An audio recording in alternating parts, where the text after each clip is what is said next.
చూస్తున్నారు దుబాయ్లో టెన్షన్ వాతావరణం నెలకొంది. ఎయిర్పోర్టుపై ఇరాన్ భీకర దాడికి పాల్పడింది. ఇరాన్ దాడులతో భారీగా మంటలు ఎగసిపడుతున్నాయి. మిసైల్స్ దాడిలో ప్రయాణికులు ఒక్కసారిగా భయాందోళనకు లోనయ్యారు. దీంతో పరుగులు పెట్టారు. ఒక్కసారిగా బేస్మెంట్కి చేరుకుంటున్నారు. వాళ్ళంతా కూడా మిసైల్ దాడితో ఒక్కసారిగా భీతవాహ పరిస్థితి నెలకొంది. భయానక వాతావరణం నెలకొంది.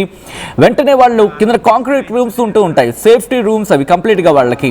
అంటే అక్కడికి వెళ్ళి బంకర్స్ కింద మాట్లాడుకుంటుంటారు. వాటిని ఆ బంకర్స్లోకి వెళ్ళిపోతారు. బంకర్స్లోకి వెళ్ళిపోయి ప్రాణాన్ని కాపాడుకునే ప్రయత్నం చేస్తారు. ప్రెసెంట్ బేస్మెంట్స్లోకి వెళ్ళిపోయే ప్రయత్నం చేస్తున్నారు. ఇరాన్ చేసిన దాడులతో భారీగా మంటలు ఎగసిపడుతున్నాయి. మిసైల్స్ దాడిలో ప్రయాణికులు పరుగులు పెడుతున్న విజువల్స్ మీరు చూడొచ్చు ఆర్టీవీ స్క్రీన్ మీద. దాడితో ఎయిర్పోర్ట్ అధికారులు అప్రమత్తమయ్యారు. ఎయిర్పోర్ట్ని ఖాళీ చేస్తున్నారు సిబ్బంది అంటే అర్థం చేసుకోవచ్చు. ప్రస్తుతం గల్ఫ్ దేశాలపై యుద్ధం ఆపేస్తామంటూనే దాడులకు దిగింది ఇరాన్. ఆ విజువల్స్ మీరు చూడడం జరుగుతోంది. అదిగో మీరు చూడొచ్చు దుబాయ్ ఎయిర్పోర్ట్ లో ఒక్కసారిగా ఇఫ్ పాసిబుల్ ఒక్కసారి ఫుల్ ఫ్రంక్ ప్రయత్నం చేద్దాం. వెళ్ళి ఆ విజువల్ని చూపించే ప్రయత్నం చేద్దాం. ఈ కథనం మిమ్మల్ని కాస్త కలవరపరచచ్చు. అయితే మిమ్మల్ని కలవరపరిచే మాట ఉద్దేశం కాదు, కానీ ఇటువంటి కథనాలు చూసినప్పుడు కాస్త కలవరపడే అవకాశం ఉంటుంది. కాబట్టి దీనికి సంబంధించిన జాగ్రత్తలు తీసుకోవాలని ఆర్టీవీ సూచించడం జరుగుతుంది. This is distributing content your description is highly advised. మీరు చూడొచ్చు ఎప్పుడైతే మిసైల్ దాడి జరిగిందో నల్లటి పొగ ఆ ప్రాంతాన్ని పూర్తిగా ఆవరించేసి మీరు చూడొచ్చు. అదిగోండి ఒక మిసైల్ వచ్చి పడుతుంది. పాసిబుల్ ఆ మిసైల్ ని రౌండ్ అప్ చేసి చూపించే ప్రయత్నం చేద్దాం. ఆ మిసైల్ పడిన సందర్భంలో ఒక్కసారిగా ఎయిర్పోర్ట్ లో పడిన తర్వాత పూర్తిగా నల్లటి పొగ ఆ ప్రాంతాన్ని ఆవరించేస్తుంది.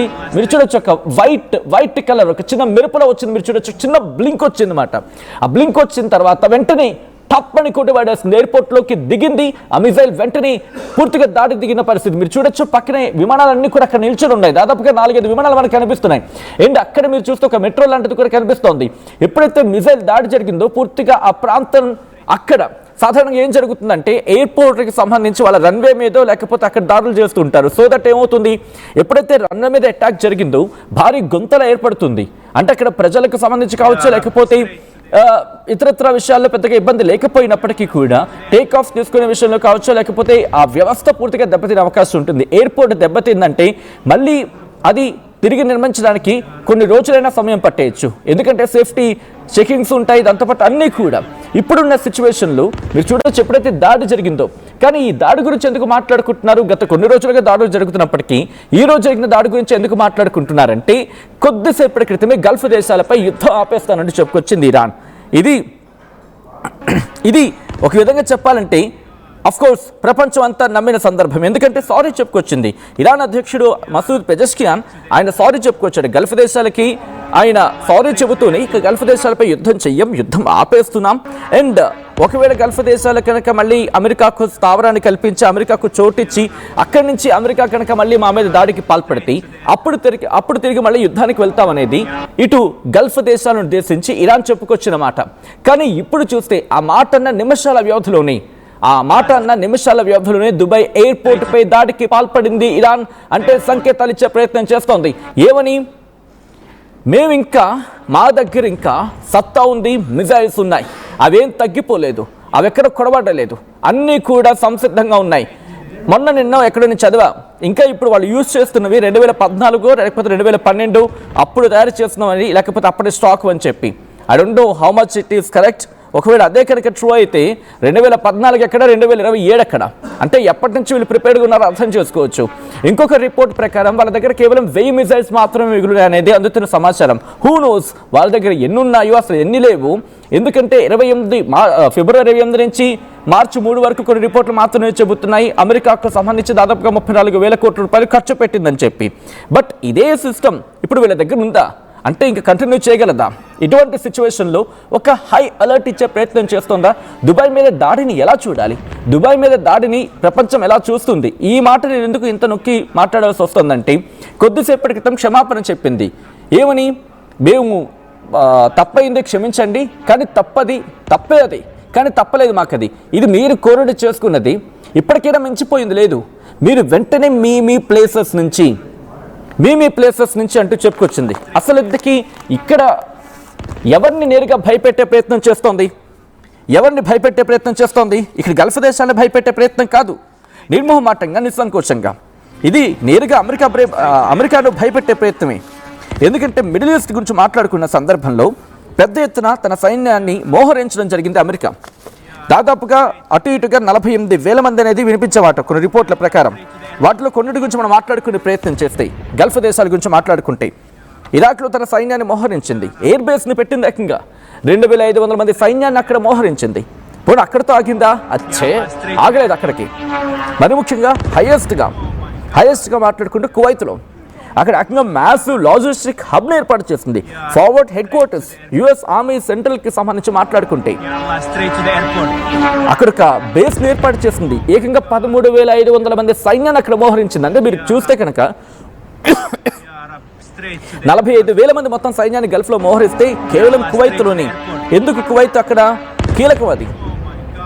అయితే కువైత్లో 13,500 మంది సైన్యాన్ని మోహరించిన అమెరికా, అందుకే ఇక్కడ మీరు గమనిస్తే కనుక ఇరాన్ మెయిన్ టార్గెట్ వచ్చేసి ఇప్పుడు మీరు చూసిన ఖతార్లో దాడి చేస్తుంది, కువైత్లో దాడి చేస్తూ ఉంటుంది, బహ్రెయిన్లో దాడి చేస్తూ ఉంటుంది, సౌదీ అరేబియాలో కాస్త తక్కువైనప్పటికీ దుబాయ్లో మళ్ళీ దాడి చేస్తూ ఉంటుంది.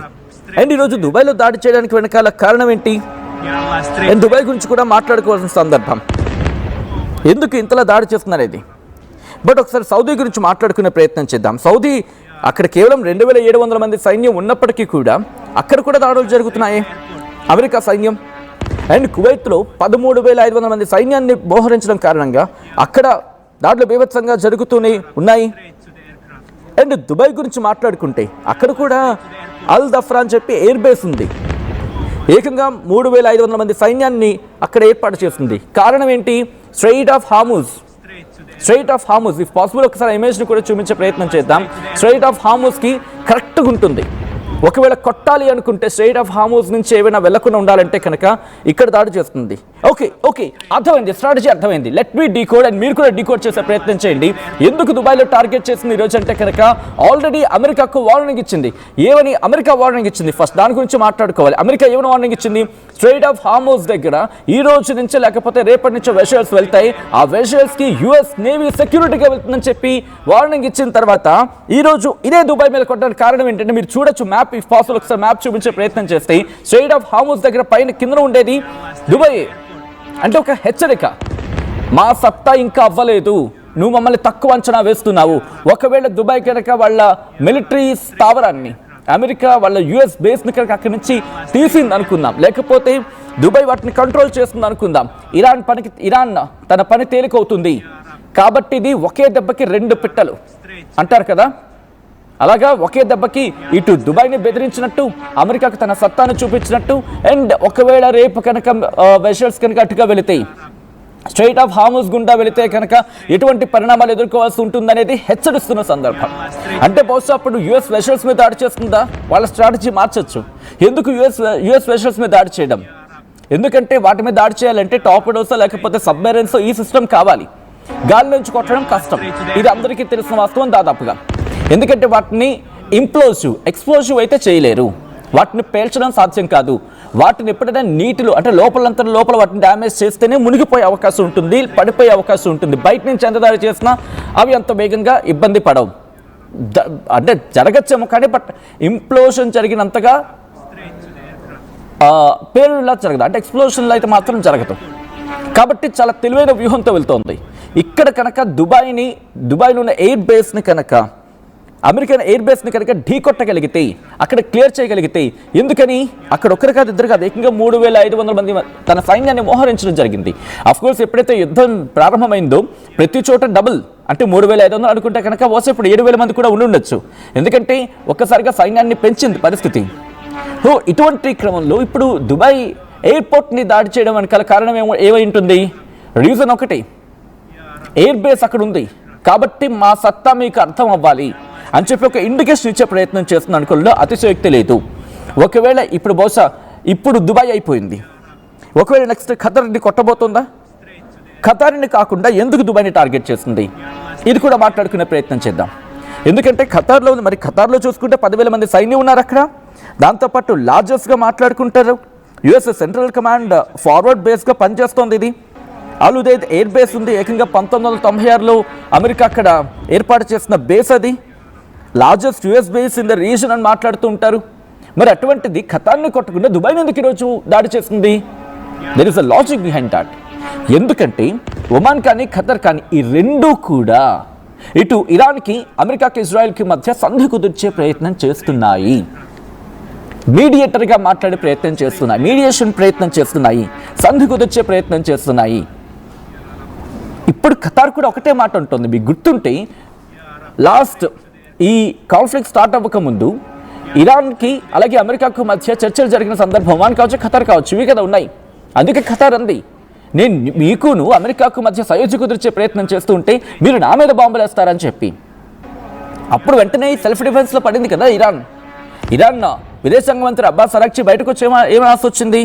గుర్తుపెట్టుకోండి, ఇది మీ మీద దాడి చేయట్లేదు, మీరు అలా తీసుకోవద్దు, అండ్ మీకు ఇప్పటికైనా మించిపోయింది లేదు, మీ దగ్గర ఉన్న మీ దగ్గర ఉన్న అమెరికా బేసెస్ని, మిలిటరీ బేసెస్ని పంపించేయండి, మీకు మాకు ఇంకేం ఉండదు, మీకు మాకు ఎటువంటి గొడవలు ఉండవు, ఎటువంటి దాడులు ఉండవు, ఫస్ట్ అక్కడి నుంచి పంపించేయండి అని చెప్పి. కానీ ఖతర్ పంపించిందా? లేదు. ఒమాన్ పంపించిందా? Biggest question mark. And Kuwait, Jordan, Saudi Arabia, Bahrain, Iraq, Syria ఎవరైనా పంపించారా? Just they have to question themselves. And ఇంకా ఇది పెరగడానికి కారణం ఏంటి? వీళ్ళంతా మళ్ళీ ఒక స్టేట్మెంట్ ఇచ్చారు గల్ఫ్ దేశాలన్నీ చెప్పి. ఏమంటున్నాయి? ఇరాన్ మేము చాలా సంయమనం పాటిస్తున్నాం అండ్ మేమందరం కలిసి సెల్ఫ్ డిఫెన్స్ వేలో కనుక ముందుకు వెళ్తే దేనికైనా సిద్ధం, ఎంతకైనా తెగిస్తాం. దాడి చేస్తామని చెప్పలేదు, దాడికి వెళ్ళిపోతామని చెప్పలేదు, మిమ్మల్ని లేపేస్తామో, పీకేస్తామో, లేకపోతే పొడి చేస్తామో, చంపేస్తామో, ఇదేమేం చెప్పలేదు. కానీ దాడికి మాత్రం సిద్ధం. కానీ వెళ్ళే అవకాశం ఉందా? ఎందుకంటే ఆ క్వశ్చన్ మార్క్ వాళ్ళు ప్రశ్నించుకోవాలి. అమెరికా బేస్ లేకపోతే అమెరికా డిఫెన్స్ని చూసుకొని వాళ్ళ డిఫెన్స్ని వాళ్ళకు అంటే ఒక లెవెల్ వరకు మాత్రమే ఎస్టాబ్లిష్ చేసుకున్నారు, అది దాటి వాళ్ళు ఎస్టాబ్లిష్ చేసుకోలేదు.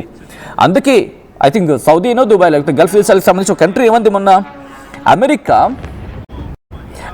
మరీ ముఖ్యంగా మమ్మల్ని అవసరమైన టైంలో వదిలేసి వెళ్ళిపోయింది, మాకు ఎయిర్ డిఫెన్స్ ఇవ్వకుండా అని చెప్పి. వాస్తవం కదా, ఒకవేళ అమెరికా ఎయిర్ డిఫెన్స్ ఉంటే ఈరోజు ఆ మిసైల్ ఎందుకు పడేది ఇక్కడ? ఇప్పుడు ఏమవుతుంది? కరవమంటే కప్ప కోపం, విడవమంటే పాము కోపం, అలా ఉంది వీళ్ళ వ్యవహారం. సో ఇప్పుడు ఇరాన్ని దాడి చేయదంటే ఇరాన్ కోపం, బాబు దాడి చేయకుండా మీ మిలిటరీ బేసెస్ తీసుకెళ్ళిపో అని చెప్పి అంటే అమెరికా కోపం. అమెరికా ఎక్కడ దాడి చేస్తుందో తెలియదు, ఎందుకంటే అమెరికా విషయం అందరికీ తెలుస్తుంది. ఆఫ్ఘనిస్తాన్ ఏం చేస్తుందో చూసాం, బెస్ట్ ఎగ్జాంపుల్. వాళ్ళకి ఎక్కడ అవసరం ఉంటే వాళ్ళని అక్కడ వాడుకోవడం జరుగుతుంది, ఉపయోగించుకోవడం జరుగుతుంది అమెరికా. ఇప్పుడు దుబాయ్ని కూడా అలాగే. అసలు దుబాయ్కి సంబంధం ఉందా ఈ గొడవతో? లేదు. కానీ ఏమైంది? ఇరుక్కుంది. ఇప్పుడు పంపించమని చెప్పంటున్నా జరిగిన పరిస్థితి. సో ఎవరో ఫాల్స్ న్యూస్ అంటున్నారు, just please go and check on the social media, లేకపోతే గూగుల్ చేయండి. రీసెంట్గా జరిగిన దాడి అది. అండ్ మీరు ఆ విజువల్ని కూడా చూడొచ్చు. ఇఫ్ కొంతమంది కూడా కమెంట్ చేయడం జరిగింది when I'm doing my last program. వాళ్ళన్న కమెంట్ నేను చదివినిపించే ప్రయత్నం చేస్తా. వాళ్ళు ఏమన్నారో తెలుసా? ఎస్, దాడి జరిగింది, మేము కూడా సౌండ్స్ విన్నామని చెప్పి వాళ్ళే కమెంట్ చేశారు.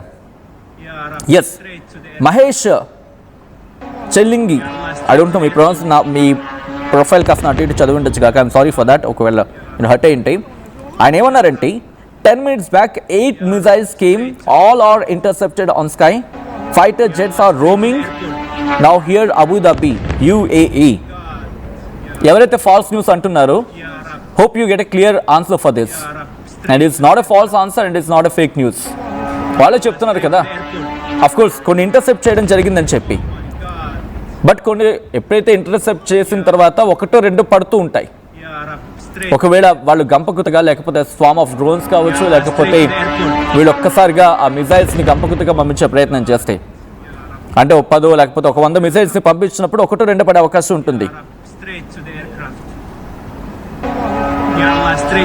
అండ్ ఇప్పుడు పరిస్థితి చూసుకుంటే కనుక ఇంకా మారిపోతుంది. అండ్ దుబాయ్ మీద దాడి జరగడం అనే అంశాన్ని ఇప్పుడు దుబాయ్ ఎలా చూస్తుంది? ఎందుకంటే మనం ఒక స్టేట్మెంట్ ఇచ్చింది కదా, విడిచిపెట్టేది లేదు, ఎలాగైనా మేము మా సెల్ఫ్ డిఫెన్స్లోకి వెళ్తాం, మా సెల్ఫ్ డిఫెన్స్ అంటే ఏంటో చూపిస్తామని చెప్పి అంటుంది కదా. ఇప్పుడు కొద్దిసేపటి క్రితం సారీ చెప్పింది ఇరాన్, కానీ ఇప్పుడు దుబాయ్ ఏమంటోంది? లేదంటోంది కదా, ఎందుకంటే మా మీద దాడి జరిగితే మేము వదిలేదు లేదంటోంది. అలాంటప్పుడు ఈ సారీని యాక్సెప్ట్ చేయడం జరుగుతుందా, వెళ్ళే ప్రయత్నం చేస్తుందా అనేది ఇప్పుడు కీలకంగా మారుతోంది. సో ఇటువంటి సందర్భంలో ముందుకు వెళ్ళే అవకాశం ఉందా? ముందుకు వెళ్ళి యుద్ధానికి వెళుతుందా? లేదా ఇరాన్ మాట విని తన మిలిటరీ బేస్, అక్కడున్న అమెరికా మిలిటరీ బేస్ని వెనక్కి తీసుకోమని చెప్పి అమెరికాకు చెబుతుందా? చెప్పే సాహసం చేస్తుందా? లేదు, కాదు, కూడదని చెప్పి గతంలో గల్ఫ్ దేశాలు ఒక మాట అన్నాయి కాబట్టి, అమెరికా మమ్మల్ని కాపాడలేదని చెప్పి దాన్ని సాగ్గా చూపించి బాబు దయచేసి మీరు ఇక్కడ కామ్ అయిపోండి, మీరు ఇక్కడి నుంచి వెళ్ళిపోండి, మా ప్రజల ప్రాణాలు ముఖ్యం, మా ఎయిర్పోర్ట్స్ మాకు ముఖ్యం, మాకున్న మా ఇన్ఫ్రాస్ట్రక్చర్ ముఖ్యం. ఎందుకంటే ప్రస్తుతం ఇవన్నీ మళ్ళీ పర్యాటకం మీద కాన్సన్ట్రేషన్ చేస్తున్నాయి. ఇన్నాళ్ళు ఆయిల్ మీద కాన్సన్ట్రేషన్ చేసిన గల్ఫ్ దేశాలు ఇప్పుడు పర్యాటకం టూరిజం మీద కాన్సన్ట్రేషన్ చేస్తున్నాయి, ఇన్ఫ్రాస్ట్రక్చర్ని డెవలప్ చేసుకుంటున్నాయి, 100 కోట్ల పెట్టుబడులు పెడుతున్నాయి వాటి మీద. ఇప్పుడు ఇది కనుక జరిగితే ఏమవుతుంది? ఇప్పుడు పూర్తిగా దీని మీదకి వెళ్తే ఏమవుతుంది? ఇటు వాళ్ళకున్న ఆయిల్ రిఫైనర్స్ మీద దాడి జరుగుతున్నాయి కదా. దీని గురించి డీటెయిల్గా మాట్లాడుకునే ప్రయత్నం చేస్తున్నప్పుడు, ఎందుకంటే యూఏఈ దుబాయ్ గురించి మాట్లాడుకుంటే ఫిబ్రవరి 8న దాడులు ప్రారంభమయ్యాయి. ఇరాన్ తన ఆపరేషన్ ఎపిక్ ఫ్యూరీ అంటే అమెరికాకు సంబంధించిన ఎపిక్ ఫ్యూరీకి దానికి ధీటుగా జవాబిచ్చే క్రమంలో మిజైల్స్ని ఉపయోగిస్తోంది, డ్రోన్స్ని వేయడం జరుగుతోంది. దుబాయ్లోని ఫెయిర్మౌంట్ హోటల్ దాని మీద ఏకంగా మిజైల్స్కి సంబంధించి ఆ శకలాలు పడ్డాయి కదా, మంటలు కూడా చెలరేగాయి కదా. జబల్ అలీ పోర్ట్ అక్కడ కూడా పెళ్లిళ్ళు సంభవించాయి. అయిపోయిన తర్వాత గత ఆదివారం కరెక్ట్గా రేపటికి ఒక వారం ఎయిర్పోర్ట్ మీద దాడి జరిగింది, బుర్జ్ అల్ అరబ్ మీద దాడి జరిగింది. దాదాపు అర్ధరాత్రి 12:30 ప్రాంతంలో దుబాయ్ ఇంటర్నేషనల్ ఎయిర్పోర్ట్ డిఎక్స్బి అక్కడ టెర్మినల్ 3పై డ్రోన్ దాడి జరిగింది. ఏకంగా ప్రయాణికుల లాంచ్ దెబ్బతింది. అప్పుడు 4 సిబ్బందికి కూడా గాయాలయ్యాయి. ఆ తర్వాత తెల్లవారుజామున బుర్జ్ అల్ అరబ్ ఆ హోటల్ బయట డ్రోన్కి సంబంధించిన శకలాలు పడి చిన్న మంటలు అంటుకున్నాయి అక్కడ. వెంటనే ఎమర్జెన్సీ అలర్ట్ వచ్చింది. ఎమిరేట్స్ ఫ్లై దుబాయ్ విమానాలు వెంటనే రద్దు అయ్యాయి అక్కడ. ఆ తర్వాత the very next day American కాన్సులేట్ని టార్గెట్ చేసింది. అమెరికన్ కాన్సులేట్ మీద దాడి జరిగింది. ఇరాన్ డ్రోన్ దాడి చేయడంతో కాన్సులేట్ అక్కడే మంటలు అంటుకున్నాయి. అయితే అదృష్టవశాత్తు ప్రాణ నష్టం జరగలేదు. దాంతోపాటు సేఫ్టీ కారణంగా భద్రత కారణాల దృష్ట్యా దుబాయ్లోని ఐన్ దుబాయ్ గ్లోబల్ విలేజ్ లాంటి పర్యాటక ప్రాంతాన్ని మూసేసుకోవాల్సి వచ్చింది. అంటే ఎంత నష్టం పర్యాటకంగా. మార్చి 6న అంటే నిన్న ఏకంగా ఈ స్వామ్ ఆఫ్ డ్రోన్స్ వచ్చి దాడి చేయడంతో గత 24 గంటల్లో మాట్లాడుకుంటే దుబాయ్పై వైమానిక దళం ఏకంగా 110 సుమారుగా అటు ఇటుగా 100 నుంచి 110 ఇరాన్ డ్రోన్స్ను ప్రయోగించింది, 9 బెలిస్టిక్ మిజైల్స్ని ప్రయోగించింది. వాటిని అడ్డుకుందని చెప్పి నేనంటున్న మాటగా దుబాయ్ చెప్పుకొచ్చింది కదా స్వయంగా. దుబాయ్ అంటోంది మా మీద దాదాపుగా 100 నుంచి 110 డ్రోన్స్ పడ్డాయి, బెలిస్టిక్ మిజైల్స్ వచ్చాయి, వాటిని మేము ఇంటర్సెప్ట్ చేయడం జరిగిందని చెప్పి. అయితే అక్కడ ఉన్న ఇళ్ల మీద డ్రోన్కి ఎప్పుడైతే ఇంటర్సెప్ట్ చేయడం జరుగుతుంది గాల్లోనే పేలిపోతాయి, వాటి శకలాలు వచ్చి భూమి మీద పడతాయి. పడిన తర్వాత ఒకవేళ దానికి మంటలు ఉంటే కనుక అక్కడ అగ్గిరాజుకుంటుంది, లేకపోతే అక్కడ కాస్త ఇబ్బంది ఉంటుంది. అండ్ అలర్ట్స్ వచ్చినప్పుడు వెంటనే ప్రజలు వాళ్ళ ఇళ్లలోకి వెళ్ళిపోతారు, వాళ్ళ ప్రాణాలను కాపాడుకోవాల్సి ఉంటుంది. అండ్ అటువంటి నష్టం అయితే మాత్రం జరిగిందనేది అక్కడ ప్రభుత్వమే చెబుతున్న మాట కదా, ఇది అధికారికంగా వినిపిస్తున్న మాట కదా. దాంతోపాటు ఈరోజు దుబాయ్ ఎయిర్పోర్ట్ సమీపంలో పెద్ద పేలుడు సంభవించింది, ఈ మిజైల్ని అడ్డుకోవడం వల్ల వచ్చిన శబ్దం అంటూ అధికారులు చెప్తూ ఉన్నారు. దుబాయ్ విమానాశ్రయాన్ని ప్రస్తుతానికైతే మాత్రం టెంపరీగా క్లోజ్ చేసేశారు. ఇది వాళ్లే ధృవీకరిస్తున్నమాట. ఒక మిజైల్ వచ్చింది, దాన్ని ఇంటర్సెప్ట్ చేయడం వల్ల అక్కడ పడింది, ఆ ఇంటర్సెప్ట్ అయిన తర్వాత పడిన తర్వాత దానివల్ల కాస్త డ్యామేజ్ అయ్యింది, ప్రస్తుతం దీనికి టెంపరీ క్లోజర్ అయితే ఉంది అని చెప్తున్న సందర్భం. అయితే ఇప్పటి వరకు కూడా చూసుకుంటే పర్యాటకం విమానయానం మీద తీవ్రమైన ప్రభావాన్ని చూపిస్తోంది. దుబాయ్లో పరిస్థితి ఇంకా దారుణంగా వెళ్ళిపోతోంది. సో పూర్తిగా అయితే మాత్రం ప్రస్తుతం అల్లాడిపోతున్నారు అక్కడ ప్రజలు, భయపడిపోతున్నారు. దుబాయ్ వైపు నుంచి వెళ్ళాలంటే ఆలోచిస్తున్న క్రమం మీరు చూడొచ్చు. ఒక్కసారి డ్రోన్ దాడి కాదు, మిజైల్ దాడికి సంబంధించి మీరు చూడొచ్చు. ఇఫ్ పాసిబుల్ ఒక్కసారి మిజైల్ని రౌండప్ చేసి చూపించే ప్రయత్నం చేద్దామా? ఎందుకంటే చిన్న ఆ స్పార్కిల్ వస్తుంది, చూసే ప్రయత్నం చేయండి. అది పడే సందర్భంలో చిన్న స్పార్కిల్ వస్తుంది. ఇఫ్ పాసిబుల్ ఒకసారి ఫుల్ ఫ్రంట్కి వెళ్ళే ప్రయత్నం చేద్దామండి. దుబాయ్ ఎయిర్పోర్ట్పై జరిగిన దాడికి సంబంధించిన విజువల్ని, ఆ విజువల్ని చూస్తే మీకు అర్థమవుతుంది ఆ తీవ్రత ఎంత ఉన్నది. మీరు చూడొచ్చు, ఫస్ట్ నుంచి మనం ప్లే చేసే ప్రయత్నం చేసినప్పుడు అదిగో అదిగో ఒకసారి మీరు చూస్తే ఎప్పుడైతే పడిందో ఢామ్మని శబ్దం, పూర్తిగా అక్కడ చల్లాచదరిగా పడిపోయాయి అక్కడ ఉన్న వస్తువులు. ఆ సౌండ్ కూడా వినిపిస్తుంది చూడండి. అదిగో ఒక మోటార్ సైకిల్ వెళ్తే సాధారణంగా రోడ్డు మీదకి వెళ్తున్నప్పుడు ఆ సైలెన్సర్ పాడైపోతున్నది, సైలెన్సర్ సౌండ్స్ మార్చిన వస్తుంది కదా, ఇక్కడ చూడొచ్చు. అటువంటి శబ్దంతో ఒక్కసారిగా ఢీకొట్టిన పరిస్థితి అది. సో దీంతో ప్రస్తుతం పరిస్థితి ఇది. ఇప్పుడు దీని గురించి ఎందుకు మాట్లాడుకుంటున్నారంటే అది పడిన తర్వాత అటుగా వెళ్తున్న మెట్రో రైలుకి సంబంధించి మీరు చూడొచ్చు, Yeah, Rab. అటుగా మెట్రో రైలు కూడా వెళ్తోంది Yeah, అటు. Rab. Straight to the airport. దాంతో పాటు దుబాయ్ ఎయిర్పోర్ట్ మీద భీకర దాడిది ఈ మధ్యకాలంలో అంత ఎక్కువగా ఇప్పుడు లేదు అనేది వినిపించమాట. Oh my God. Yeah, Rab. Yeah, Rab. So అటువంటి situation Yeah, Rab. Straight to the airport. ఒక్కసారి విజువల్స్ చూద్దాం. Yeah, Allah. Straight to the airport. Oh my God. Yeah, Rab. Yeah, Rab. Yeah, Rab. Straight to the aircraft. Yeah, Allah. Straight to the airport. Oh my God. Yeah, Rab. Yeah, Rab. Yeah, Rab. Straight to the aircraft.